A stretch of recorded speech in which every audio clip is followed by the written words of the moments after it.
billahi minasyaitonir rajim. Bismillahirrahmanirrahim. Jilid yang kedua ya. Masalah jikalau berniat imam menyembahyangkan mayit yang gaib dan berniat makmum menyembahyangkan mayit yang hadir, atau akasnya atau kebalikannya lah, maka itu harus jual. Boleh, hukumnya boleh. Ya. Satu problem misalnya kasus imam dia hendak daripada sholat gaib. Ya, sholat gaib gimana? Rupanya makmumnya itu sholat bukan gaib, jenazah. Kan nggak tahu dia tuh niat imam itu gimana tuh. Ya, kayak banyaknya jamaah, jadi nggak nampak. Apakah sah sholat dia tuh? Misalnya musalli sholat al-janazah arba'at takbiratin ghaib. Nah, kan? Ghaibun. Fardhu kifayah lillahi ta'ala. Nah, sengaja aku sholat daripada sholat jenazah yaitu gaib 4 takbir karena Allah Ta'ala. Oh, ini imam. Yang makmum dia tak tahu dia berani gaib kemana enggak. Kalau gaib itu kan tak nampak jenazahnya. Yang si makmum dia sengaja aku sholat jenazah, ini mayit. Nggak ada disebutkan yang gaib. Nah, ini mayit 4 takbir karena Allah Ta'ala. Bagaimana hukumnya? Sah atau tidak? Boleh. Boleh hukumnya, karena sama-sama ada jenazahnya. Syahdan yang terlebih utama jadi imam menyembahyangkan dia itu sekalian asobahnya, karena mereka itu terlebih lagi terlebih syafaqah. Maka adalah doa mereka itu terlebih hampir bagi diperkenankan dan didahulukan daripada mereka itu yang hampir. Ya, jelas ya? Saya ulang lagi dapat? Saya ulang ya. Syahdan, attention. Yang terlebih utama jadi imam menyembahyangkan dia itu sekalian asobahnya. Ketika ditanya ada orang meninggal, ayah meninggal, adiknya meninggal, atau saudara meninggal, kita tanya begitu, ini yang sholatkan imam atau gimana nih? Maka yang utama itu yang menyolatkan dia itu adalah orang daripada asobahnya, yang ada kaitannya darah. Itu yang terlebih utama, walaupun ada imam sekalipun. Makanya imam jangan coba langsung jadi imam kalau sholat fardu ya. Tapi kalau dia bilangkan itu, Pak Imam saya wakilkan, nah itu baru. Tak boleh langsung saudara aja imam, tak boleh. Kenapa? Disebutkan di sini karena terlebih hampir lagi terlebih syafaqah, maka doa mereka itu terlebih dekat. Lebih mendekati doa mereka itu lebih cepat daripada orang lain. Kecuali ada wakilah itu tadi. Nah, maka diperkenankan dan dihahulukan daripada mereka itu yang hampir. Dahulukan dulu. Begitu diumumkan nanti bersikitkan ada orang meninggal, maka ditanya, ini kita akan sholat jenazah, yaitu ahli mayit dari bulan ke bulan. Mungkin dari pihak keluarga ada yang ingin menyolatkan atau anak, nah gitu. Itu asobah namanya. Asobah, terdindingkan kita nggak boleh, semacam harta, kita ambil hartanya. Terdindingkan hartanya tak bisa ambil, ada anak laki-laki. Itu namanya asobah. Jadi tak bisa. Jadi asobah, kata ahli waris siapa? Maaf Pak, saya tidak bisa sholatkan tuan. Ini udah lemas banyak. Saya wakilkan aja sama Pak Imam. Boleh. Barulah kok. Boleh. Tapi yang seutama-utama itu adalah anak. Seutama-utama itu adalah keluarga, ayah dan lain sebagainya. Itu disebut dengan akhwah. Seperti, ada contohnya nih, seperti bapak, kemudian maka nenek laki-laki hingga ke atas, ya.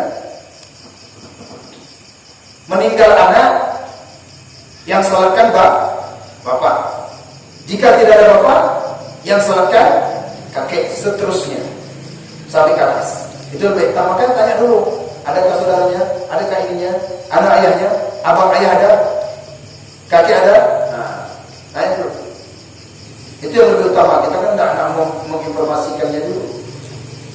Nah, kemudian maka anak laki-laki, kalau misalnya ke atas, teratas ini tak ada, pasti kan? Cari anak laki-lakinya. Ada tak anak laki-laki? Ya, ada. Kemudian maka cucu. Kemudian cucu laki-laki. Kuat dari cucu laki-laki. Hingga ke bawah, cicit. Hingga ke bawah. Cucu laki-laki sampai ke bawah. Amin. Dapat Pak? Dapat? Lari. Coba tunjuk dulu. Yang sampai nanti saya jelaskan kemana-mana nanti. Gimana dapat? Kasih tahu Pak Haji. Di belakang.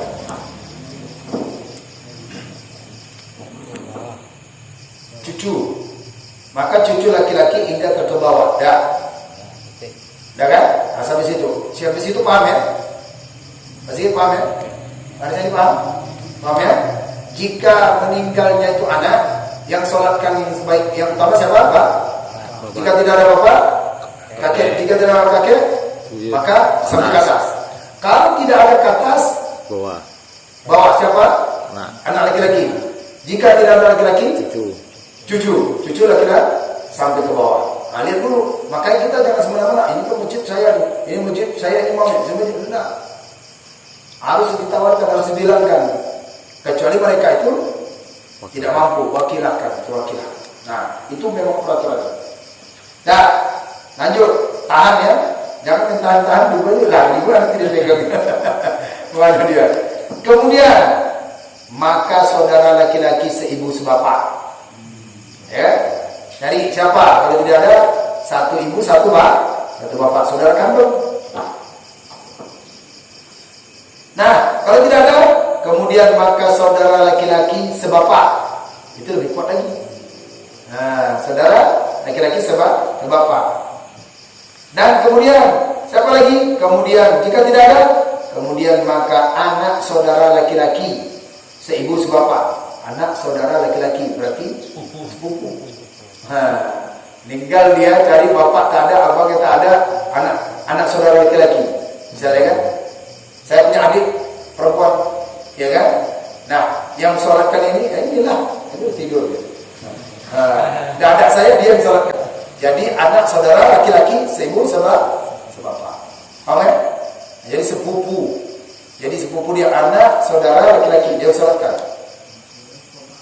Aku bukan maksudnya. Ponakan. Ini daripada perempuan. Saya punya adik perempuan atau punya kakak perempuan meninggal. Nah, misalnya meninggal, saya nggak ada. Maka yang bisa untuk sholatkan coba lagi bagusnya. Jadi, jangan salahkan. Kalau jika tidak ada saya, kalau ada saya lebih bagus. Karena satu ibu satu bapak. Itu keponakan ya? Keponakan berarti sepupu. Ya, nanti buat dia peraturan apa nanti ini supaya tahu ilmunya maksudnya. Karena sangat penting. Karena memang di dalam fikih nanti buat apalah kesimpulannya nanti itu. Nah, berarti anak seibu bapak, maka saudara pada seibu bapak, maka anak saudara laki-laki seibu sebapak. Berarti keponakan. Jika tidak ada, kemudian maka anak saudara laki-laki sebapak. Kemudian maka anak saudara laki-laki sebapak. Tadi seibu bapak, sekarang satu ayah. Satu ayah dan ibu. Kalau tidak ada, kemudian maka mama seibu sebapak. Mama seibu sebapak. Mama ini paman. Paman seibu sebapak. Paman kita ada tengok. Ada nggak paman kita bisa lihat?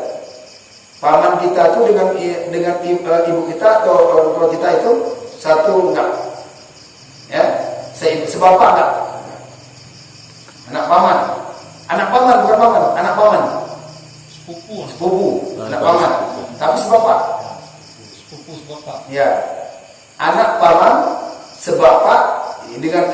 kita dengan kita sebapak. Garis keturunan bapak. Ya, keturunan bapak. Kemudian mama seibu sebapak, pamannya. Nah, kalau tidak, siapa lagi? Kemudian maka anak mama yang sebapak. Anak mama yang sebapak. Anak mama yang sebapak. Nah, kalau tadi maka anak mama yang sebapak. Kemudian maka anak mama yang seibu sebapak. Keponakan. Ya, bahasanya ya beginilah anak semama, anak mama sebapak. Sebapak. Berarti kita ini ayah kandung, ini sepupu, itu tahu kita tuh. Benarnya udah tahu itu. Cuman kita beli bahasanya jadi. Ya. Kemudian maka anak mama yang sebapak. Anak mama yang sebapak. Yang sebapak dengan kita. Anak mama, anak paman. Kemudian jika tidak ada, yaitu zawil arham. Ada ikatan kerabat. Kalau tidak semama sebapak ini pokoknya kerabat. Walaupun agak jauh dikit. Satu nenek, satu kakek. Itu namanya zawil arham. Disebut dengan zawil arham. Maka didahulukan daripada mereka itu yang hampir. Siapa yang hampir? Yaitu bapak ibu. Jadi yang bapak ibu. Kemudian maka cucu laki-laki daripada anak perempuan. Cucu laki-laki daripada anak perempuan. Lihat dari cucunya itu. Anak perempuan, kita punya anak, saya punya anak perempuan. Nah, anak perempuan itu saya punya cucu itu laki-laki. Itu zawil arham namanya. Yang akrab, yang dekat. Maka didahulukan mereka itu. Kemudian maka saudara seibu. Maka saudara seibu. Maka saudara seibu. Dan jika ada ia waris sekalipun. Kemudian maka saudara ibu yang laki-laki. Paman kita. Kemudian maka saudara bapak seibu.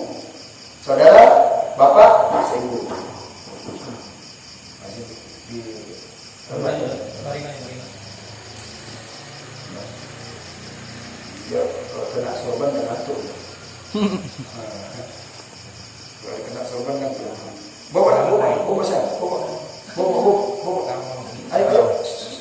Bawa, enggak apa-apa. Ayo, bawa. Sini sama dia aja, bawa. Malu dia. Sakit lagi.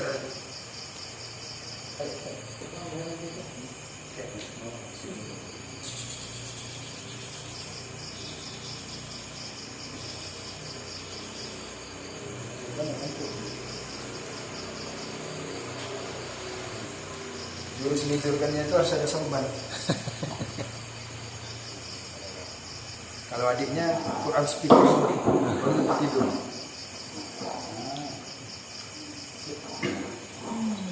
Nah,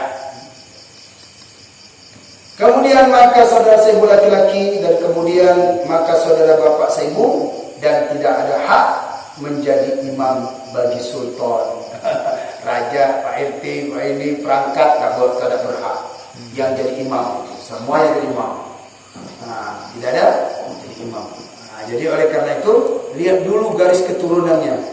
Ada tidak? Kalau mereka tidak katakan sudah kami wakilakan, itu lain cerita. Baru kita boleh imamkan. Jadi ini ambil kesimpulannya. Siapa-siapa kalau misalnya kita tulis itu lama tentang ini anak paman anak paman.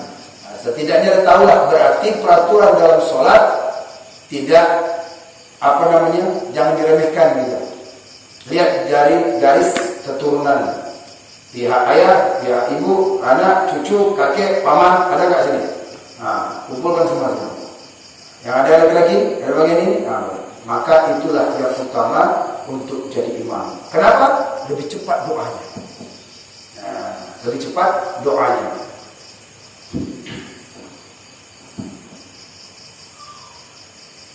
Misalnya Pak Asyadi, nyiap-nyiap semua kan? Tiba-tiba tidak ada anak laki-laki, berarti kita lihat dari garis paman atau daripada saudara, atau mungkin daripada anak paman ada pula laki-laki, dari situ yang seibu sebapak.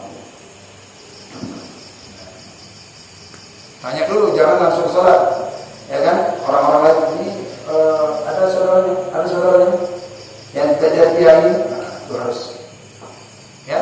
Nanti buatlah strukturnya untuk supaya lebih wawasan. Dan demikian lagi tidak hak bagi suami atau tuan saya jika diperoleh seorang daripada keluarganya.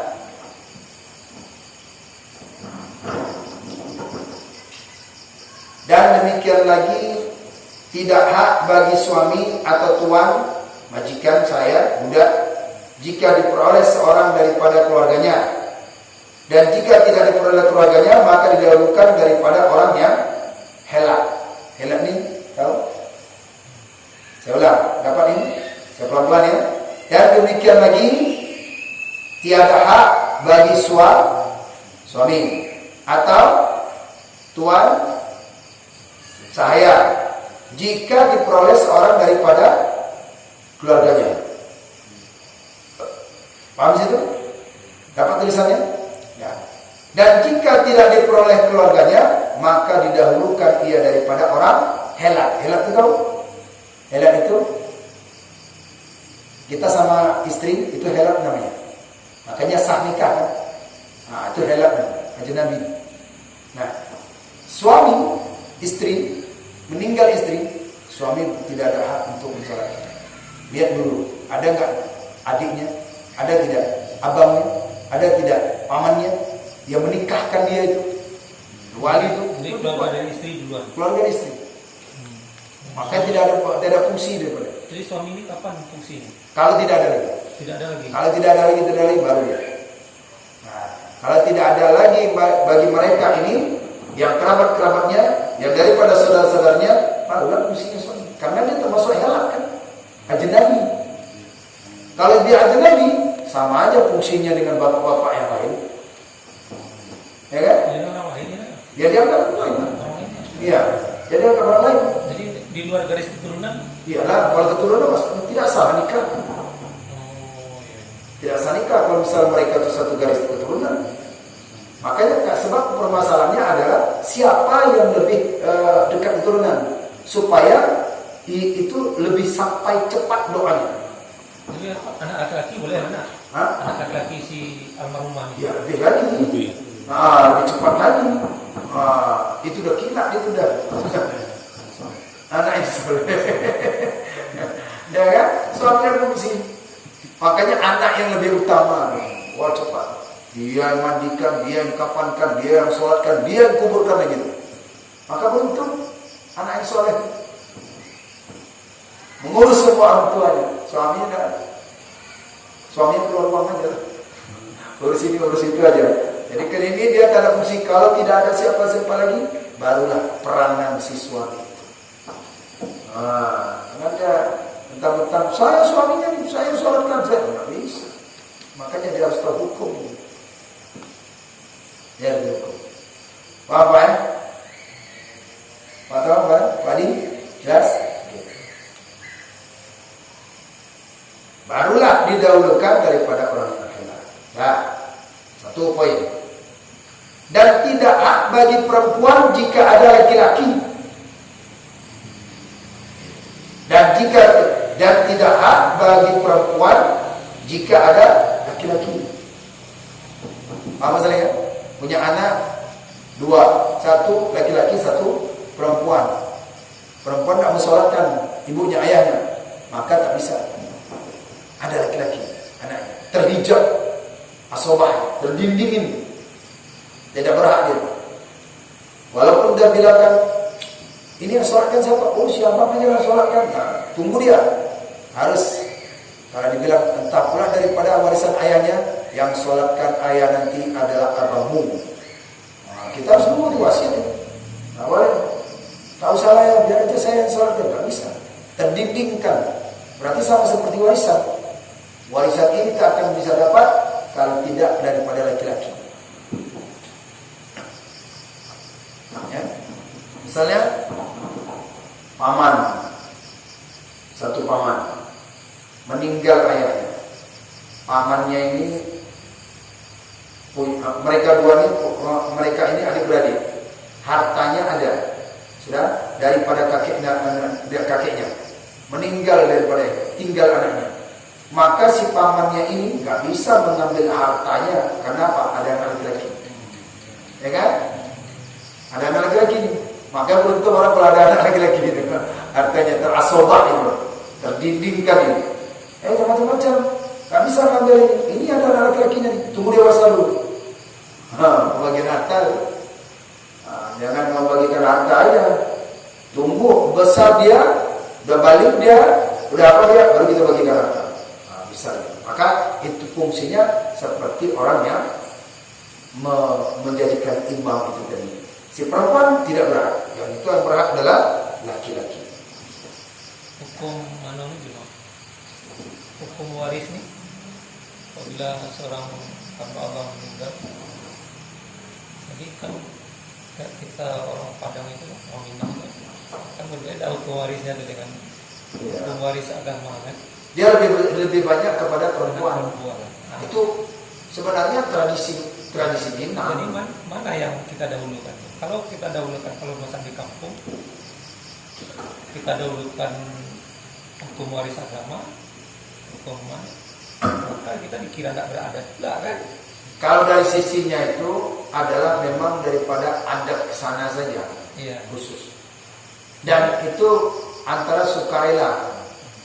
Karena kita sudah tinggal di kota, rasa saya tak cocok. Tapi kita mendahulukan ke kalau kita agama. Di kota ini orang tuh nggak bisa ikut campur dia kan. Tapi kalau udah di kampung, kita nggak bisa ikut campur. Paman-paman tuh pula, ya, macam orang gila gitu. Ya.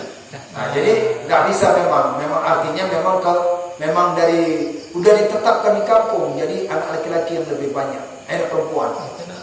Laki-laki itu alasannya kenapa? Karena perempuan itu yang ngurus orang tua. Orang tua yang anak perempuan ini yang nguruskan. Tapi minta uang sama anak laki-laki sama juga. Minta kirim, minta ini. Harta warisan lebih banyak. Padahal harta warisan sebenarnya adalah laki-laki yang lebih banyak.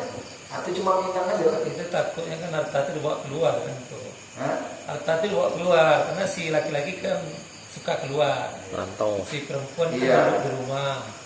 Tapi kebanyakan si perempuan ini begitu apa dia bawa lakinya dan pergi. Iya. Nanti lakinya pula sama. Iya kan? Jadi orang gila. Ya, laki itu bawa lakinya. Padahal sebenarnya laki-laki yang banyak, tapi udah jadi tradisi, tidak bisa lagi. Iya, itu udah jadi tradisi di Minang. Kita nak berkeras, dikeluarkan pula kita dari adat. Turun pangkat langsung. Di Minang ini tak ada lagi pangkat. Jadi memang tak bisa. Itu artinya makanya ada sebagian orang tua udahlah adil aja gelah kalian semua. Bukan berarti menafikan daripada syariat, mungkin itu. Adil aja daripada nanti bergaduh. Daripada yang tidak. Jadi kalau walaupun ada dari syariat Islam mengatakan sekian 20%, 1/8 ini, maka sama semua 1/4 aja kan. Itu sampai main samurai itu memang. Iya, memang begitu. Makanya sekarang pasrah aja. Gara-gara 10 juta, 5 juta bisa pakai samurai ya. Adik-beradik. Ya. Makanya seorang orang tua itu dia harus menyelesaikan sebelum dia meninggal. Kalau dia mengatakan bahwa orang tua itu udah biar aja kalian berebut bunuh-bunuhan kalian, berarti orang tua itu dia sendiri mendoakan supaya anak itu berada. Sebenarnya sewaktu hidup sudah dibagikan itu, atau memang sudah diwasiatkan. Diwasiatnya sekian, ya kan? Nah, ini kalau udah meninggal, coba apa bagikan coba? Akhirnya apa terbengkalai? Apakah orang yang meninggal itu diaman? Enggak, makin disiksa itu. Makin berat siksaannya. Terus kan?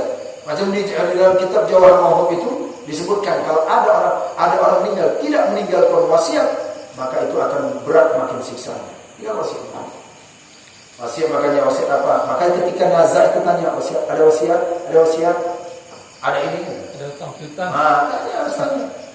Giliran bayar utang piutang laki-laki, warisan perempuan banyak. Itu kalau di Minang. Kalau di Aceh itu laki-laki yang banyak, perempuan tak betul. Karena terdindingkan betul syariat. Kalau di Sigli perempuan yang banyak, sama kayak Minang. Sigli itu. Oh iya, yang saya tahu. Sigli sama kayak Minang. Perempuannya banyak, tapi dengan satu cara, tinggal di rumah. Tuh, bawalah rumah. Ya, tak boleh dia pergi sana, tinggal di rumah. Itu saya ceritakan supaya harta tidak lari keluar. Iya. Ya kan ada juga ambil kesempatan seseorang. Ya, oke. Nah, itu dia. Dan jika tidak ada laki-laki, tertib dan tidak ada hak bagi perempuan jika ada laki-laki. Dan jika tidak ada laki-laki, maka didahulukan perempuan itu dengan tertib laki-laki yang telah tersebut itu. Dan tidak hak bagi membunuh dan seteru dan kanak-kanak. Laki-laki dan perempuan. Kalau tidak ada laki-laki, maka perempuan. Dan tidak berhak jadi imam itu adalah orang yang membunuh. Yang membunuh dia, mencelakakan dia pula jadi imam. Dia pula yang talkinkan. Ya kan? Dia bunuh, dia melanggar. Itu menandakan bahwasanya memang dia doakan lekas mati. Begitu nak membunuh, ini saya bantu nih ucapkan la ilaha illallah. Orang yang dia sukai talkinkan. Dan salatnya baru orang suka. Maka tak boleh dia musuh. Anak-anak juga tidak boleh. Dan jika bersamaan dua orang pada pangkat seperti dua anak laki-laki atau dua saudara laki-laki atau dua anak mama laki-laki, dua-duanya bersama-sama di situ. Satu dua anak laki-laki. Itulah jika bersamaan sudah dua orang pada pangkatannya kan itu dia, jabatannya dalam yang menjadikan imam. Dua orang anak laki-laki, apalagi dua orang anak saudara laki-laki, apalagi dua orang anak paman. Itu yang berhak jadi imam. Rupanya berkumpul semuanya di situ. Ada semua. Semua ada. Mana yang didahulukan? Kita lihat dulu. Andai kata berkumpul, maka didahulukan yang tertua pada Islam, lagi adil dan yang terlebih faqih. Terlebih faqih. Alim lah ya. Ya, itu dahulukan. Kalau dia tua, kalau dia tidak ada tua, maka yang terlebih alim itu kan bersamaan kumpul semua. Anak laki-laki di sini, anak paman di sini, saudara laki-laki ada, kumpul itu semua. Siapa yang sholatkan daripada ayahnya? Ada dua orang laki-laki, tapi tak jelas sholat tak mandi, ngaji jarang. Salat ini aja tak tahu. Ada yang saudara anak pamannya, anak paman. Ada yang satu, tapi masih muda pula. Maka didahulukan dia, walaupun dia muda. Tapi kalau ada tua lebih bagus. Tua alim. Tua Islamnya tuh ada yang tua daripada ilmunya. Ya, tapi adil lagi pagi. Bersalahan dengan imam sembahyang 5 waktu. Lain halnya kalau sembahyang 5 waktu katanya. Lain halnya bersalahan dengan imam sembahyang 5 waktu. Kenapa? Karena maksud pada sembahyang mayit itu doa. Ya kan? Kalau sembahyang 5 waktu itu tidak ada kenal siapa, ada saudaranya, ada ininya, ada itu, enggak. Siapa yang dia alim? Siapa dia alim? Kenapa? Karena maksud sembahyang itu mayit itu adalah doa. Karena maksud pada sembahyang mayit itu doa. Nah, makanya didahulukan orang yang alim. Dan doa orang yang tua pada Islam terlebih hampir kepada diperkenankan. Kalau sholat 5 waktu itu siapa yang dia lebih tua, lebih alim, ya, lebih alim, lebih tua, dituakan. Nah, kalau sholat dia mayit ini adalah dia itu doanya. Makanya doa yang lebih cepat adalah alim daripada orang alim. Makanya jika tidak ada anak, 2 orang laki-laki, 2 anak mama, saudara laki-laki, maka cari yang alim. Ini jadi imam. Jadi yang alim. Walaupun ada itu kawannya yang paling dekat sekalipun. Walaupun ada, tapi kalau yang sholatkan itu alim, saudaranya nggak ada satupun. Atau ada, tapi satupun mereka tidak mau. Maka itu orang alim yang disolatkan. Kenapa? Karena intinya adalah doa. Terlebih hampir dan kepada diperkenankan, yaitu kepada dikabulkan doanya. Paham nih? Jelas? Nanti buat poin-poinnya. Poin-poinnya. Berarti kok menantu itu enggak masuk? Nggak ada. Itu helat itu. Suami aja helat. Suami aja nabi, apalagi menantu kan? Itu di luar. Di luar dia. Di luar garis dia. Dia ngintip aja. Belum pagar. Makanya kalau ada adik-beradik sedang musyawarah misalnya, adik-beradik musyawarah ini tentang masalah harta, tentang masalah ini, atau mungkin diskusi antara adik-beradik lah, selisih pendapat, bergaduh, itu orang luar tuh, suami itu jangan ikut campur dia. Kadang-kadang ikut campur kompor-komporinya. Jangan ikut campur dia. Ini kadang-kadang dia terlalu dia.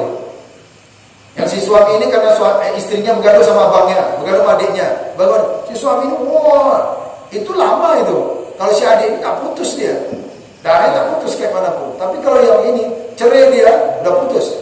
Jadi di Sumatera Barat tuh debu atas tunggul, Iya. camiang, bikin gatal dalam rumah tangga. Yang aneh itu di kompor-kompornya. Tapi kalau suami yang bijak, jangan itu. Itu urusan kalian lah tuh. Ada urusan ya, kalian adik-beradiknya tuh. Selesaikan aja dengan secara damai keluarga. Kalau di sana minta 5 juta, 10 juta kasih aja. Kalau di sini minta ini sudah. Jadi aku tak ikut campur lah. Tapi kalau dibagi, mungkin boleh juga. Alhamdulillah. Dia suami jadi aku orang luar. Tapi kalau dibagi, syukur alhamdulillah. Ada nampak. Beli api baru. Yang penting saya nggak ikut campur. Jangan, itu bagus, nggak apa-apa, jangan ikut campur. Pura-pura nggak tahu aja lah dia. Tapi jangan kompor, karena istrinya dikompor-kompor. Alah, kamu masa bisa nggak dapat anak saya, ayah, anak ini bisa nggak dapat, aduh, kayak tak dianggap pun dia. Kompori sama suami lagi. Makin parah lah si istri itu lagi. Karena seharusnya dia tidak ada ikut campur. Menantu kan. Menantu, itu di kana belakangan aja tuh. Orang luar tuh. Orang luar itu. Luar pagar. Ya, luar pagar dia tuh. Ngintip-ngintip aja kalau musyawarah adik-beradik, adik ngintip di luar aja. Kecuali ya istrinya dipukulin, diindikan segala macam, itu barulah. Itu lain hal ya, udah kriminal, udah apa kan? Ini adik-beradik maki-maki, ini segala macam, itu biasa tuh. Kalau adik-beradik kalau udah saling perang nanti berkawan lagi dia. Ya, tapi kalau udah bersuami itu lama tuh. Satunya udah bersuami. Kenapa? Ada pihak Sponsor. ada sponsor yang lain. Ada yang endorse. Iya, yang endorse. Apa tuh? Kalau dulu enggak perangnya lama, tapi kalau udah seperti itu cepat baiknya lagi tuh. Parah ya. Ini sekarang sensi ya. Laki aku nggak dihargainya. Lakinya gara-gara dihargai, rupanya nggak berharga lakinya selama ini. Minta dihargai, akhirnya tak teguran. Dulu sebelum kau nikah nih sama abang nggak ada begitu kali. Tapi setelah nikah lahir udah berubah. Kan ada gitu. Dalam hati kecil si orang istri ini, ya seorang istrinya itu adik kita atau kakak kita itu nggak ada begitu tuh sebenarnya. Tapi kemana? Takut aku udah dicerai. Takut begitu. Sebenarnya nggak mau dia itu putus dengan saudara itu. Tapi gimana? Pengaruh daripada anak, pengaruh daripada harta, pengaruh daripada itu. Makanya kita ini yang jadi orang luar ini ya, jadi kecampur aja lah. Mungkin mana dia urusan surat menyurat tanah menanam, jangan ikut campur. Pura-pura nggak pandai, nggak tahu aja, nggak boleh baca. Pura-pura peka aja masalah itu. Umpama dimintain pendapat di keluarga itu itu lain, minta pendapat. Kalau minta pendapat jangan kita aja, tanya menantu lain. Nanti menantu lain Emangnya dia ada? Ini kan ada juga. Aku kan sebagai menantu juga. Dan keluarga 5 perempuan semua menantu. Pak Rizadi berapa? 3? Hah? 3 semua. Coba bayangkan. Nikah anaknya nanti. Dia apa itu? Yang satu diminta pendapat, yang lain 2 pendapat. Minta pendapat kan? Timbul nanti. Iya, paham nih kayaknya nih. Pas pula yang satu pemabuk pula. Nggak adil orang tua. Adil mertua nih, bagi-baginya. Awas yang tidak berjalan. Padahal dia tahu diri, dia orang tua ya kan. Nah, jadi ya. Sekali lagi sampai ke sadar gitu. Dan didahulukan merdeka yang jauh atas saya yang hampir. Orang yang merdeka lebih baik daripada budak. Orang jauh lah dulu. Kalau tak ada imam, dia ada imam kan siapa? Oh, ini ada budak. Oh, tidak. Itu ada orang yang jauh lagi. Siapa itu keluarganya? Bukan keluarga orang yang merdeka.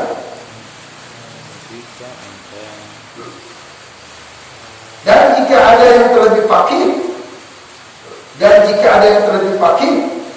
dan tertua pada Islam sekalipun, ya?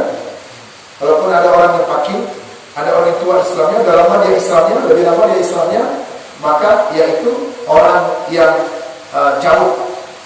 Tapi kerabat yang jauh ya, kerabat yang jauh. Walaupun ada orang alim sekalipun, itu tetap juga dapat status.